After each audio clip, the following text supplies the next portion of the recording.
Hey everyone, welcome back. This is a slightly different format today, but it's still the Conscious Parenting newsletter. So my name's Rupin, I'm a Conscious Parenting coach, and what I'm going to do today is talk to you about how mums can engage and connect with their sons. This is a challenge for a lot of mums because they feel like they are alienated when they are speaking with their sons. Sometimes they don't feel like they can understand what their sons are going through, and often their sons will come to the mums for help in matters which the mum will know very little about, or perhaps have her own preconceptions and opinions on that based on her upbringing, her relationship with her male partner, and her relationship with her brothers and other male family members, perhaps even colleagues and friends. So if there is any warping of her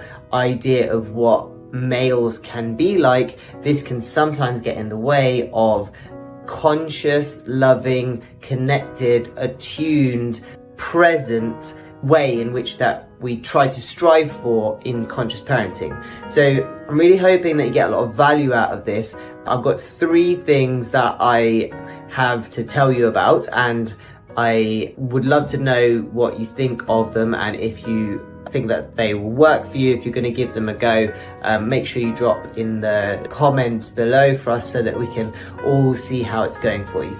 So there are many times where mums will connect extremely well with their sons. This is one of the sacred bonds that we find specifically mums and their firstborn male son. There'll be a very, very strong bond. I think that this is not just in certain cultures. I think this is universally that women who have sons have a lot of love and a lot of heart for them, and a big soft spot for their sons. I did an article on my blog about the rite of passage and how important the rite of passage has been in previous cultures to sever that bond, because the soft embrace of the mother can sometimes lead to the male growing up with the sort of soft and marshmallowy exterior that doesn't serve him well in the big bad world. And so the rite of passage was this ceremony that used to separate the son from the mum and put the son through potentially life-threatening but scary situations that would essentially force him to grow his masculinity and to recognize that his mum isn't always going to be that safe haven where he can go and receive unconditional love and receive the warm embrace that he had become accustomed to. So the rite of passage, please have a read of that article if you'd like to on my blog. I'm very, very passionate about this mother and son relationship, and that's why I really wanted to detail these 3 ways that mums can engage well with their sons. So number 1, we've got to give them autonomy. So I'm going to make this list here for you. 3 ways mums can engage and connect with their sons, and I'm going to list them here. So number 1 is autonomy. I think part of this connection that exists is that mums often will do too much for their sons, that they will love them unconditionally, that they will give and provide and look after their sons too much to the son's detriment, and leaving the son unprepared for the challenges of life, for a marriage and for parenting, because they become reliant and dependent on their mother's help and guidance, and the mother enjoys this often.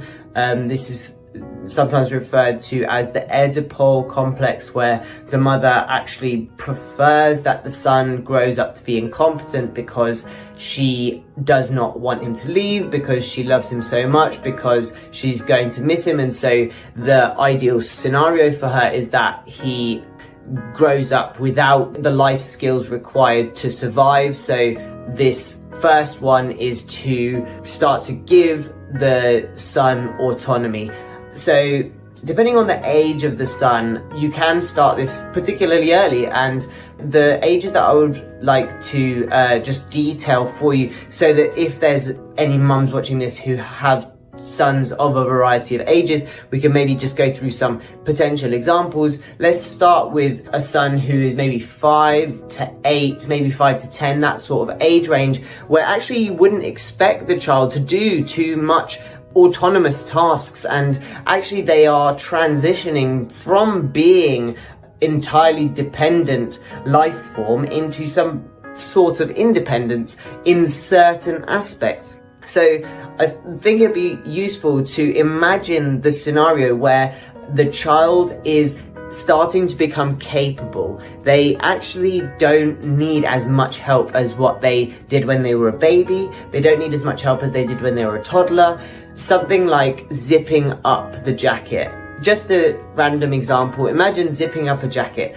I've seen parents who have to zip the child's jacket up. They just can't do it. It's very complex. There's this bit that goes in there, the zip goes up, and if they were to do it themselves, it just wouldn't work. So you can understand that the mum would need to zip up their son's jacket. But as the son starts to grow older, at what point does the mum start to give that autonomy to say, you can zip up your own jacket?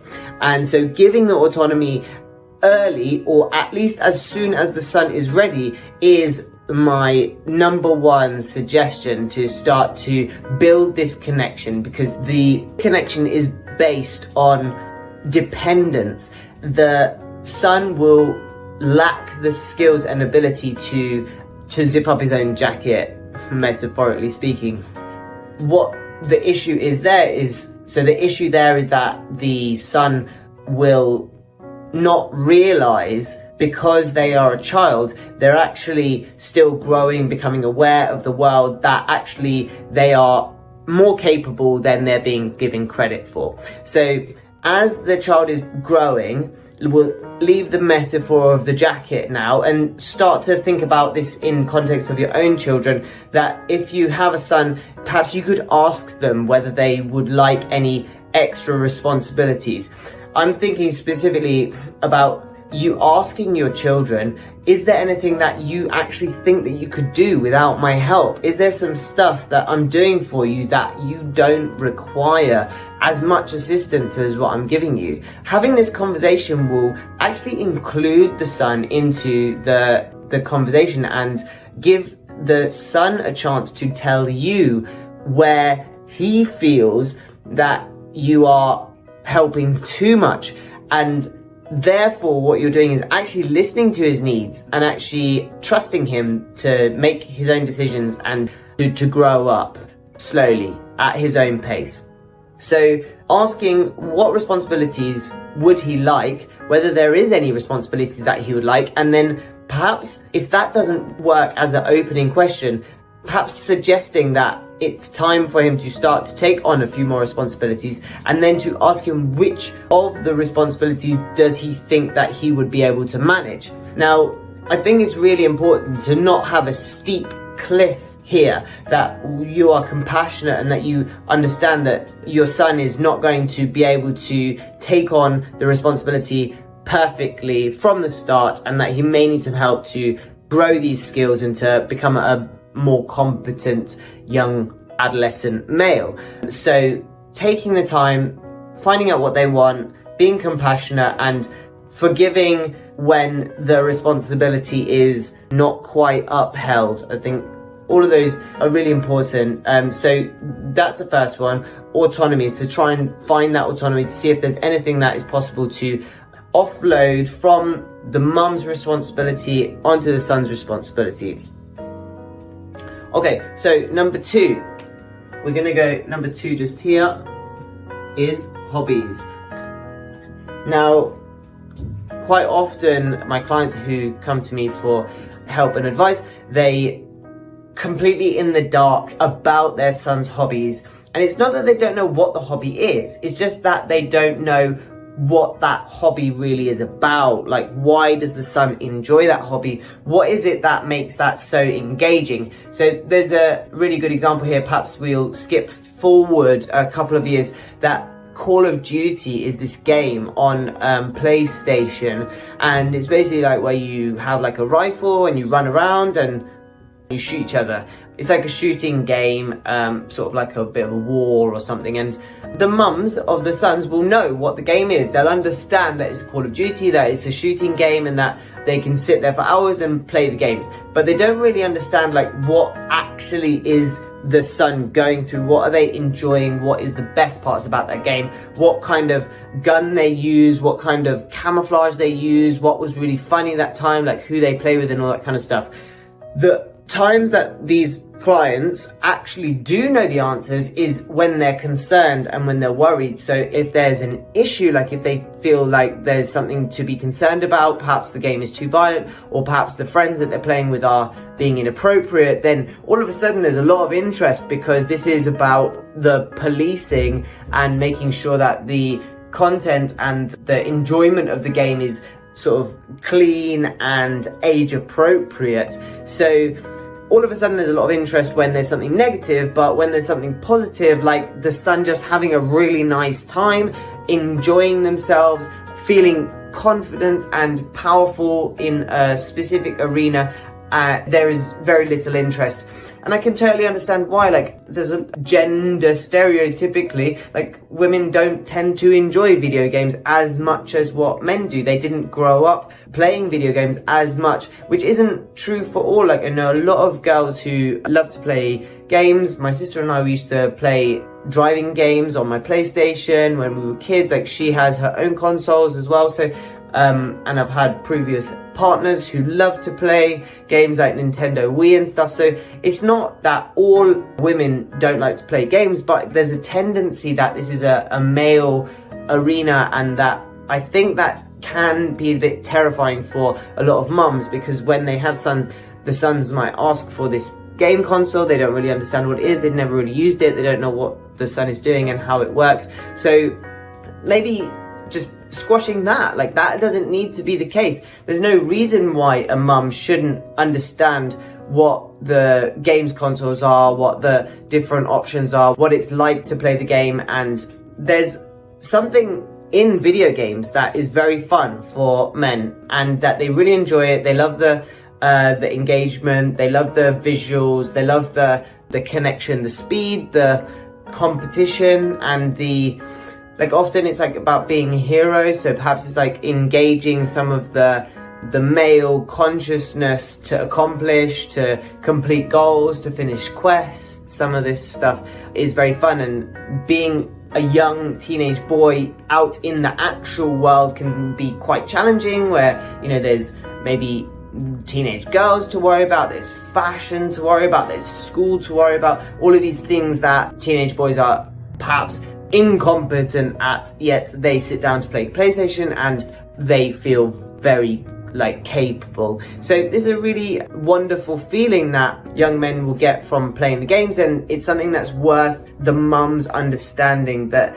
you know, sports, fighting, speed, I don't know what else to really put on that list, but there's probably, you mums would be able to give me a couple of other things that your sons just seem to enjoy, that perhaps alien to you as a mum and as a woman, that you don't know exactly what it is that they're enjoying, but there's all of these genres of socializing and hobbies that they're engaged with. So if you can take an interest in their hobbies when it's a positive interest, not just when it's negative, and try to understand the depth to which they are enjoying the game, the sport, or the hobby, by talking to them and by asking them and taking a genuine, authentic, keen interest to engage and to understand. Now, I know what you're going to say, that whenever you ask, your son doesn't respond and that they don't want to talk to you about it, and that you get very short answers.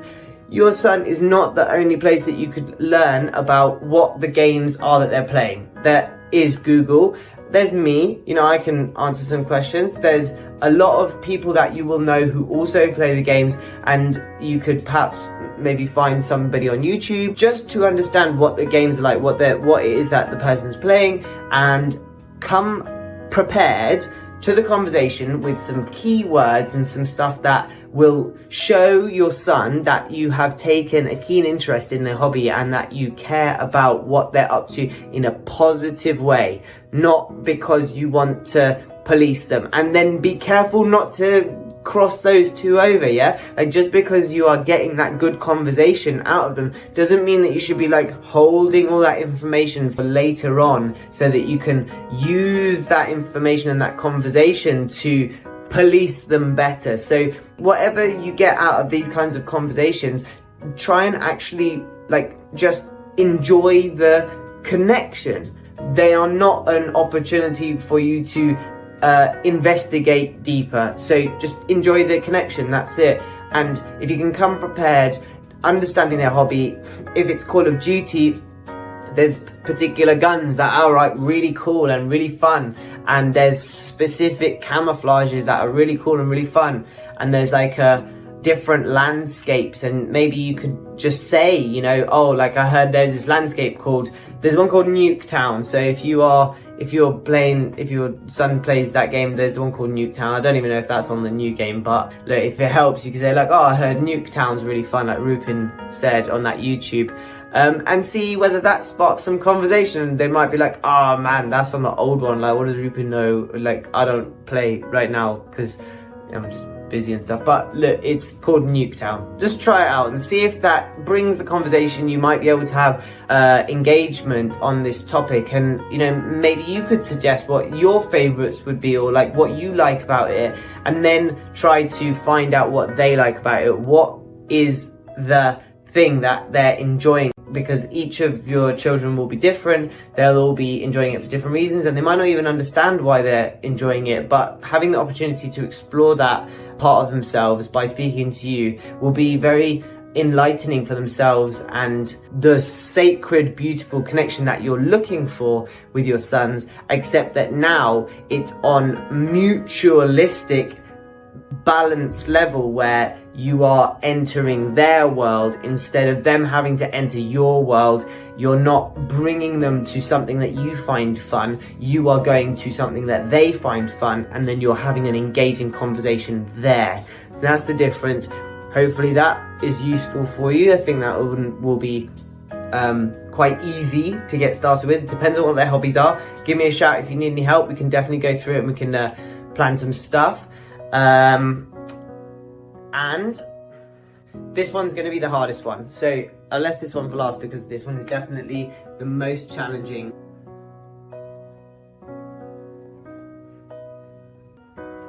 Okay, so that says safe space for anger. Now, your sons will have emotions. They will have feelings. They will have some challenging, difficult feelings that they don't know how to process and they don't know how to deal with. We understand through conscious parenting that the important part is that the child is allowed to express themselves, and through the permission to express themselves, then we can start to teach them how to process through the emotions so that the expressions are more constructive, healthy, safe for everybody, and better socialized, so that they can express themselves in an assertive manner when they're out and about in the big world as adults, and also that they can protect themselves from harmful, toxic partners when they are fully grown, because they've learned how to feel their emotions, to understand themselves and to process through so that they can express themselves, like I said, with assertiveness. Now, what comes out instead of assertiveness, whilst we don't know how to process our emotions, is anger and frustration. So as a mum who has a son, you will be a witness to some anger and frustration, and perhaps you will not know how to deal with it. So what I was saying at the beginning was that your relationship to men and masculinity will be warped by often your father, if you have brothers, if you have cousins, if you have uncles, if you have other elder sons, and if you have male friends or perhaps boss or colleague, maybe even TV, like all of these different influences will affect the way in which you receive the anger and frustration from your growing sons. Now, what I have recognized is that the simple strategy that a lot of mums will adopt is stop the anger from growing, from expanding, from it being expressed. And so what I mean by that is that, for example, give you a scenario like the son is about to get angry and the mum says to him something like, don't speak like that, like don't raise your voice, you're not, we don't shout, or we don't hit, or we don't do that. And so the expression and the manifestation of the emotion, so the physical manifestation of the emotional feeling that's going on inside, the physical manifestation is the anger, is the frustration in the voice, in the tone, in the language, in the violence, and then the physical manifestation is being prevented, blocked, and withheld, so closed in, but the emotional feeling which is on the inside is not being recognized. So what this suggestion here is, number 3, is to create a safe space. And what I mean by that is that you are going to allow your son to express his anger and frustration, even though it might scare you. There is a pattern with the mums who I speak to where they feel sometimes terrified and sometimes triggered by their son's anger because they are not sure how far their son will go, and that they are scared because the anger and violence can be out of control. Now, if you can imagine that withheld anger that's all clipped and prevented, the feeling hasn't softened. The feeling is as expansive as it was going to be, but what has been softened and dampened was the expression, was the manifestation. So the physical manifestation is small, but the emotional feeling inside is big.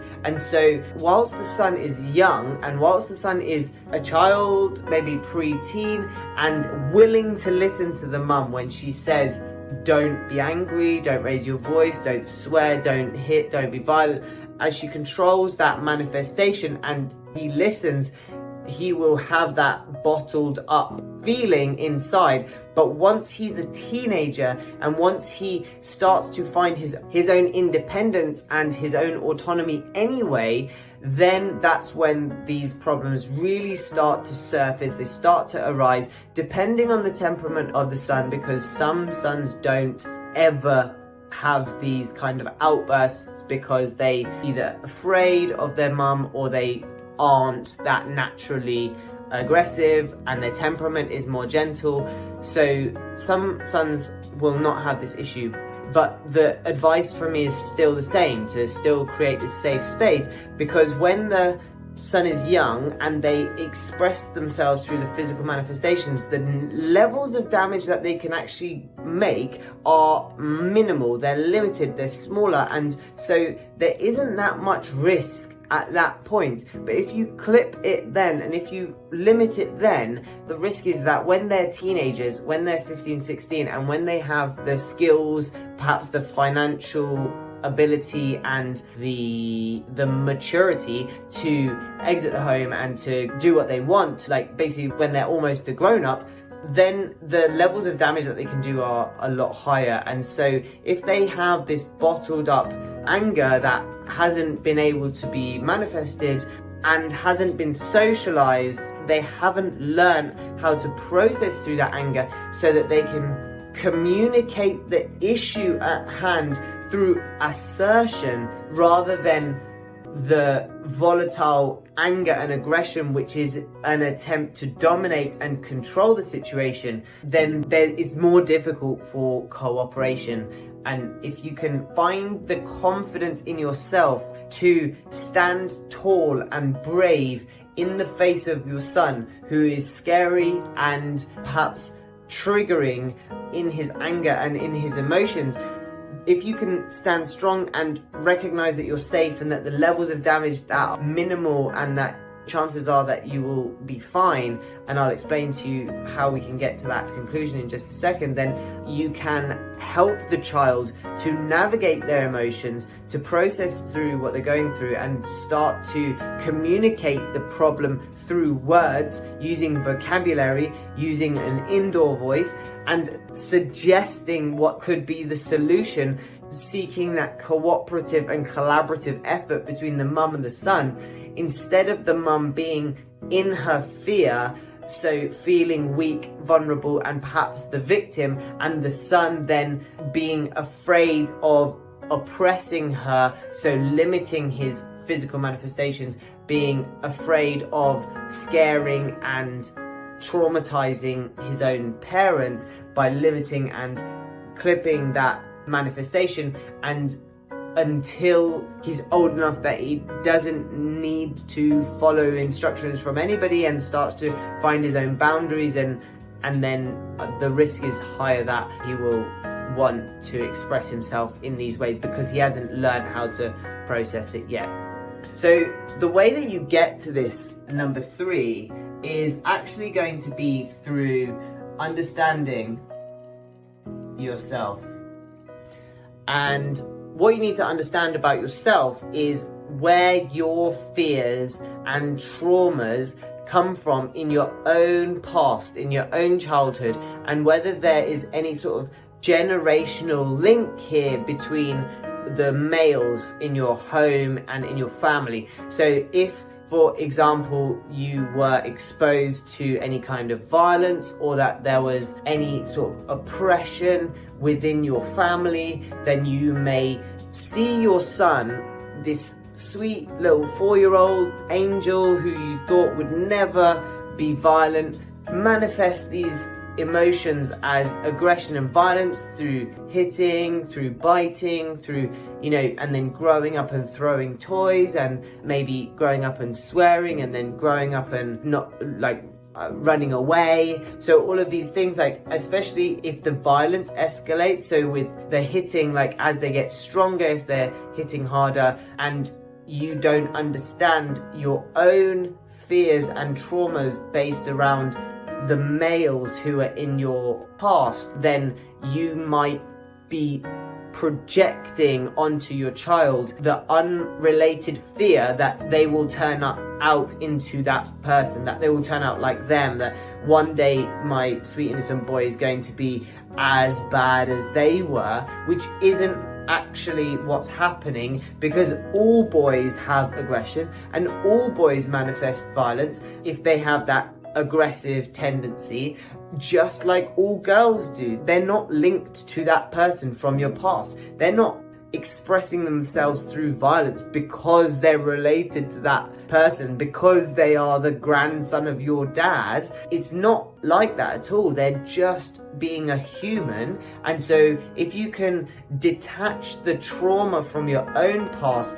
then you'll be able to stand in your power, and you'll be able to recognize that your son actually needs you in this moment, because he needs to piggyback on your upstairs brain, your executive functioning. You have a fully developed adult brain and the child doesn't, so they need you to step up, to not be afraid, and to recognize that your son is your son, not the reincarnation of anybody that's ever hurt you in the past. So when you look at your past, you figure out where your traumas are, you figure out where your fears and anxieties are coming from, and you start to heal, which I help my clients with all the time. If you don't want to book in for a session, at least journal it whenever you feel afraid of your son. Put down in the journal what it is that you're going through, who they remind you of. That'd be a great question to start with. Who does my son remind me of? Oh, this is just like the time that happened. Well, if that's what's coming out in the journal, that's what I want you to understand, because